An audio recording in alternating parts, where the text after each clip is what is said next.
It's heartbreaking listening to the stories and hardships of those in Louisiana whose homes were destroyed by the worsening hurricanes. As the Earth's climate continues to change at a terrifying rate, stories like these will become all too common. While emerging technologies like wind and solar are very promising, the reality is that much of the world will continue to run on fossil fuels for the foreseeable future. One way we can start reducing our carbon footprint immediately is to blend fossil fuels with greener alternatives. For instance, the gasoline that you pump into your car contains 10% ethanol, a carbon-neutral fuel substitute. While this is great news for cars, ethanol cannot be added to natural gas power plants, the main source of electricity for the United States. Hydrogen has been identified as the best fuel additive for power plants, as hydrogen produces no carbon, only water.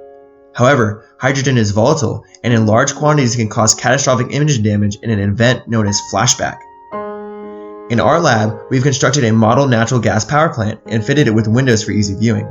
In these current images, the flame can be seen as stable. However, by increasing the volatility of the flame, a flashback event occurs. Did you see it? Here, let me play it for you again in slow motion. If you look really closely, you can see the flame hugging the inner wall as the flame descends. In order to combat this event, our lab takes an innovative approach. The inner wall is replaced with porous metal and air is injected through it, forming a shield around the wall that pushes away any flame. Initial testing shows the porous metal setup can handle almost 50% more natural gas than the original design. Also, because only the inner wall must be replaced, existing power plants in the US can be retrofitted with the porous metal. If this correlates to even 5% more hydrogen being used in the United States, an equivalent of 60 million passenger cars will be taken off the road.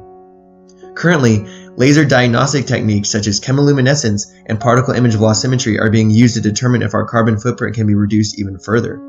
The destruction of any homes at the hands of climate change is unacceptable, so we must be doing all we can to reduce our carbon emissions.